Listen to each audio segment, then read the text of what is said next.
How's it going, guys? Sith Holocron here from the Dongers of Runeterra. How are you all doing? We're back with a bit of a different deck build video today. So one of my favourite streamers on Twitch is Swim, and I come from a really good card playing background, so I used to play like Star Wars games like Destiny and the CCG and Marvel Champions and Magic, Yu-Gi-Oh, all of the sort of card games that we all know and love. And one of the best archetypes in any game is OTK. So there was a Destiny Discord group called the Hyperloops. They made a one-turn kill deck in Destiny, using Night Sisters and pinging things, and then a gigantic thing with a Seven Sister, and then it just destroyed the board in one turn because you could reset it and build it up and then smash into an opponent who, if they didn't know what they were doing, would just look at you and go, well, that's just cancer, thanks very much. And Swim is trying desperately to try and find an OTK deck. He came up with this sort of idea about, I don't know, maybe about 3 months ago, and every now and again he's been looking at it, and he might have come a bit close. So I'm not going to take too much. Oh, I hate umming and ahhing. It's bloody awful. Very unprofessional. I'm not going to take too much credit for this, but I was along the same sort of lines, because I took his elusive Kinku elusive deck, this one, and won Gauntlet with it twice. But this is the deck that through a lot of people, because I'm on his Discord as well. Please, by all means, come and join our Discord. You will find the link for that at the bottom of this video, and the deck code for this deck in the pinned comments as well. So here it is. The whole idea is to put out more elusive units than your opponent can possibly handle by buffing them and buffing them and buffing them and buffing them till you're hitting them for like 38 damage. And it's just, I mean, it's hideous when it works. We also have an alternate win condition, but here's how it works. We'll just go through the deck top to bottom. Fading Memories, pick a follower, create an ephemeral copy of it in hand. Really, really good if you think someone's going to die. It's a burst spell. If one of your elusives you've had to use for a blocker, get it back out there, and then remember it's ephemeral. It will say it at the bottom in your hands. That can be quite handy when you're going for the big OTK kill. Mark of the Isles, grant an ally 2/2 and ephemeral, which is also really, really good in this deck. Navari Blade Scout, so when you summon it, it's elusive, and then the next turn it just goes to 2/1 chomp blocker, which is okay, especially if you're playing against burn decks. But when you can pull it back, and then put it back again on your next attack, bumping up duos, that's super sweet, which is a huge part of this deck.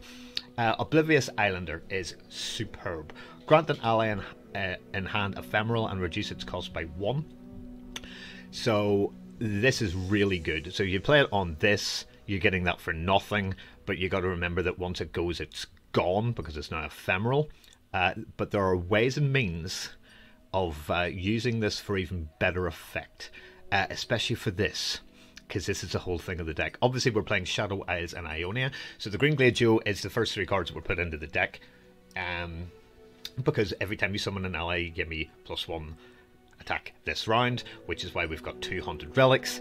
That's an extra 3, so she's now a 5/1, but 1 kind of loses to Vile Feast, it kind of loses to any one-attack spell, any one-attack elusive, like the Fearsome Poro and all that sort of stuff that's elusive.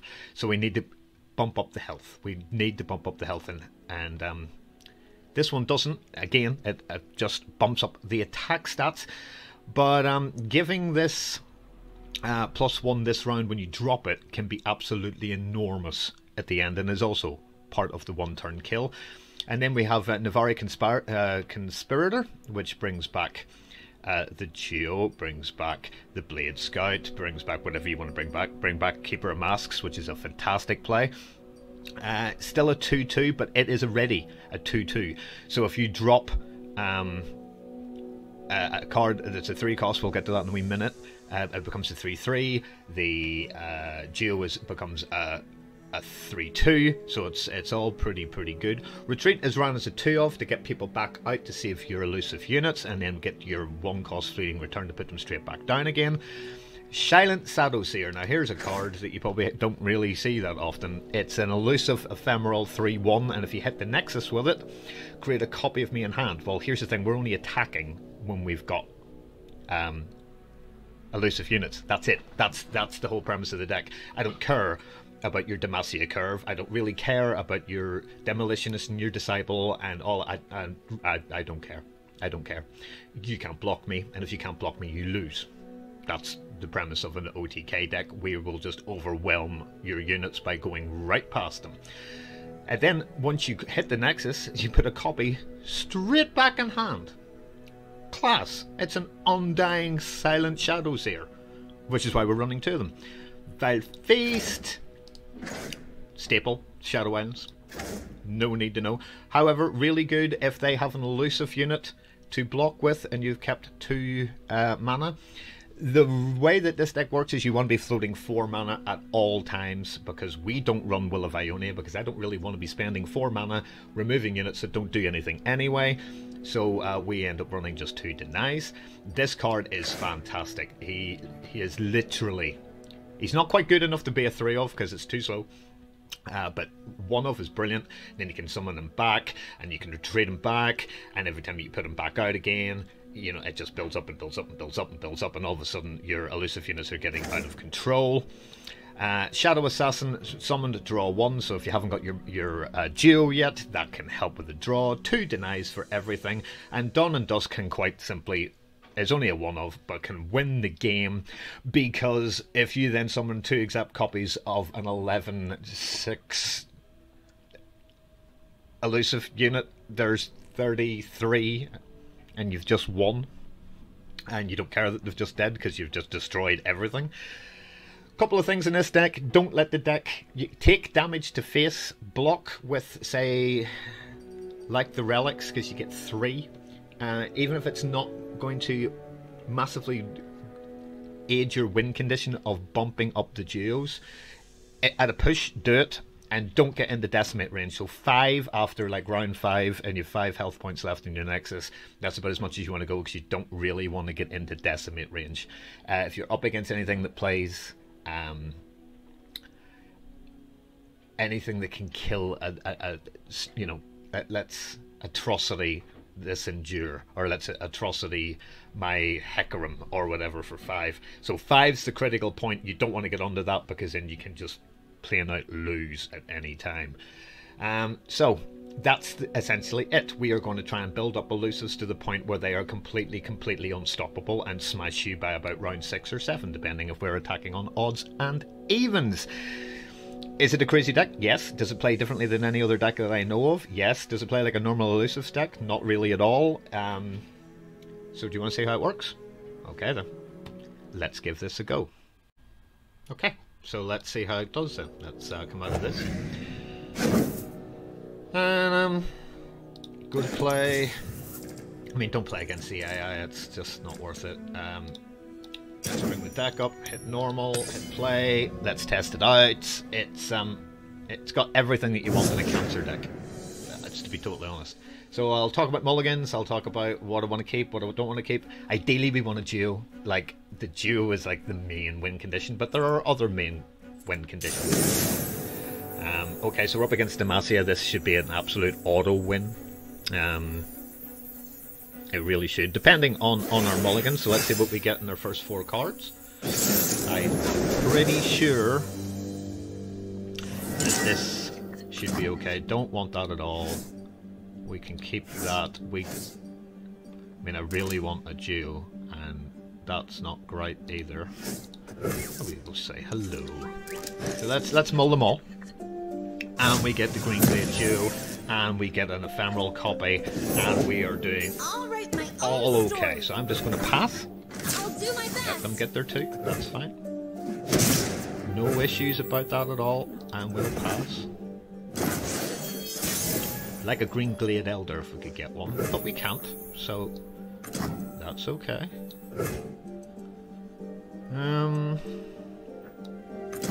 Let's put the 1 down. Pick the wrong row. I'm actually here. Down from the trees. And we'll hit for 2. And then we're going to probably let him hit for about 6 here. Charge! I'm absolutely delighted with that. And it means that he hasn't got an awful lot of stuff in here. Okay. Let's see what we want to do.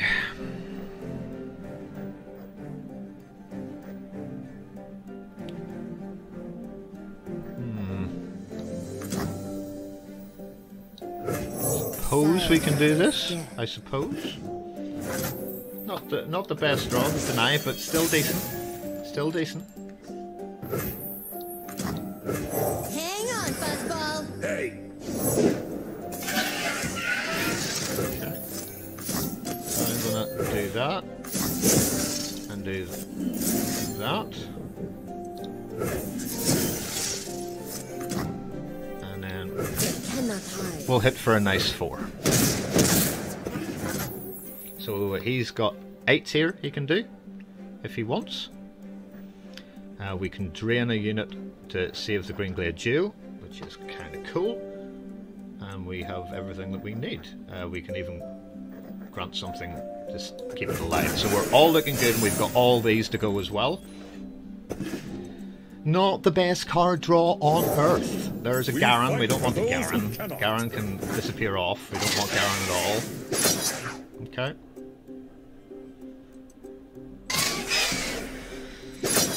Okay. Real battle. So there is... Ooh.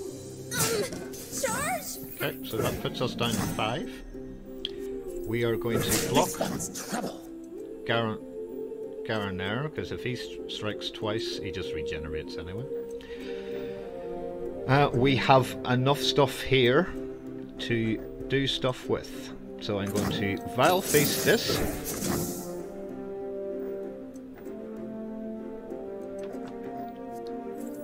Let's put that there.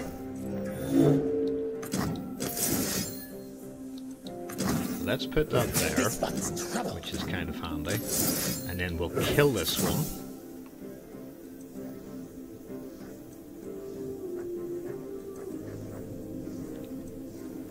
What a shame that's not enough.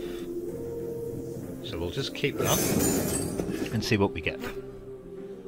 So he still has 3 spell mana left, which is kind of good. Not much I can do about these, but they're both about to die. There's a Shadow Assassin. And a Keeper of Masks. So we are still all the way up here. A chump blocker for next turn. I will then drop this.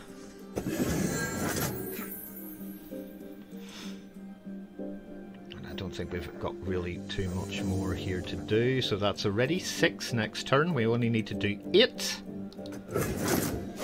Let's see what we can get up to here.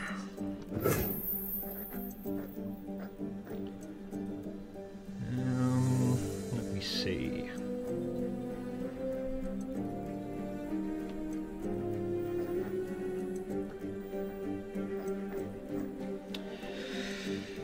What's Demacia got for 9? Probably not an awful lot. I wish we had the Okay, so let's do this. Let's kill our own unit. Just trying to figure out what I actually need to do here to get things perfectly well. So there's 5. That'll be 7. And 10. Hold the line. Steady, soldiers! This be enough. Could well be enough. Raise the banner! Lift our spirits! We stand strong! That's a scary board. But not for us. Because we're on 4, 6, 8.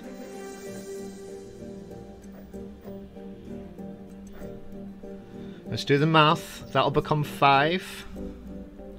That'll become 3. That's 8. That's 10. I just need to do the math. 3 and 5 is 8. That's 10. Ooh.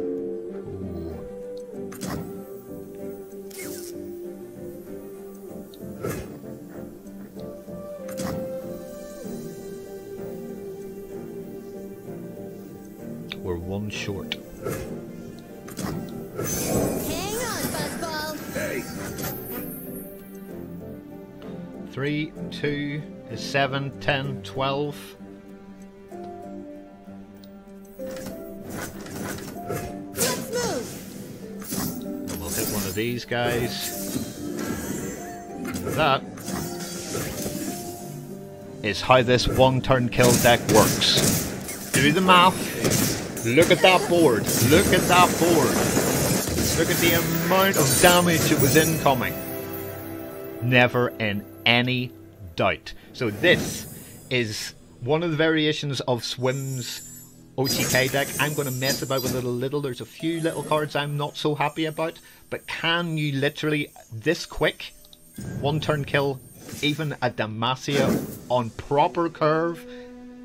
You know, everything coming out on the 1s, on the 2s, on the 3, everything coming out perfectly. Hasn't a chance against a deck that you literally cannot stop. My name is Sith Holocron. I'm from Dongers of Runeterra. The deck code for this is in the pinned comments, as I said earlier. The Discord, which you can join for free and become a Donger yourself, is also in the pinned comments. And until then, we always finish like this. Dong is out!